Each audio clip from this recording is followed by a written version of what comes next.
Bonjour tout le monde, j'espère que vous allez tous très bien ce dimanche orageux. On y va pour le petit tirage, le nouvel oracle du petit Lenormand. Hop. Donc voici le livre avec l'intérieur. Voilà, ça se présente comme ceci.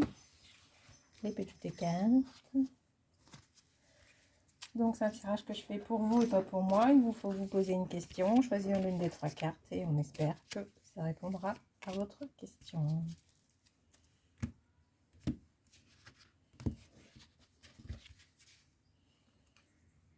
Carte numéro 1, carte numéro 2, carte numéro 3.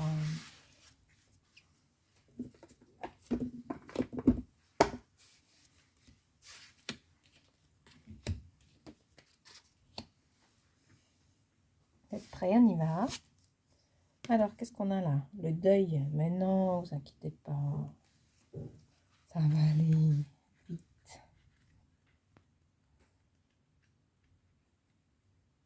Alors, au même titre que l'arcane sans nom dans le tarot de Marseille ou l'infortune dans le Béline, cette carte fait toujours peur.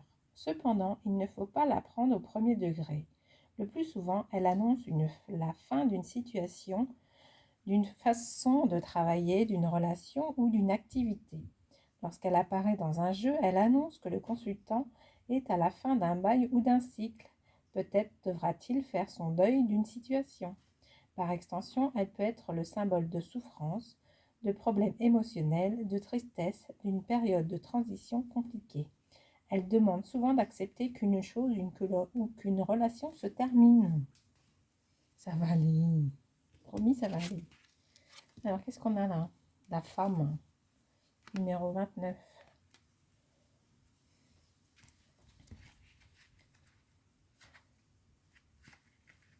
Alors,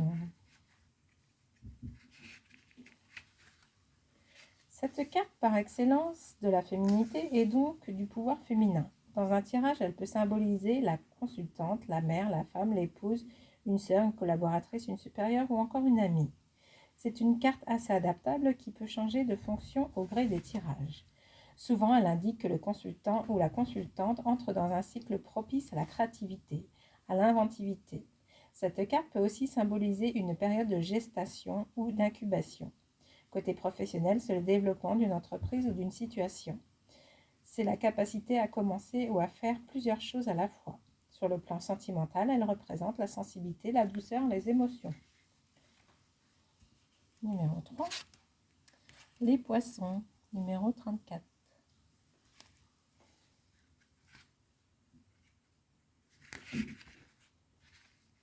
Cette carte est souvent associée au travail et à l'argent.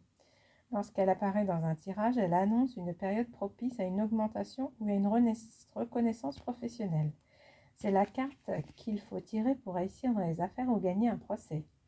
Carte de l'opportunisme, elle signale que le consultant parviendra toujours à s'en sortir, et ce, quoi qu'il fasse ou quoi qu'il vive. Elle est là pour indiquer à celui ou celle qui interroge l'oracle de suivre ses intuitions et d'aller au-delà des apparences.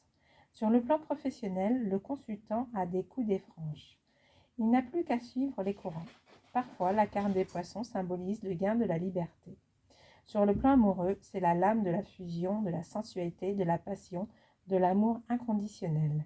De manière plus générale, les poissons peuvent aussi représenter un voyage, des vacances ou encore la prise de distance, prendre le large, la détente. Au négatif, c'est le flou, les doutes, les incompréhensions, l'insaisissabilité. Et voilà pour le petit tirage du dimanche. Je vous souhaite à tous une très belle journée. Je vous fais plein de gros bisous et je vous dis à bientôt. Salut, salut!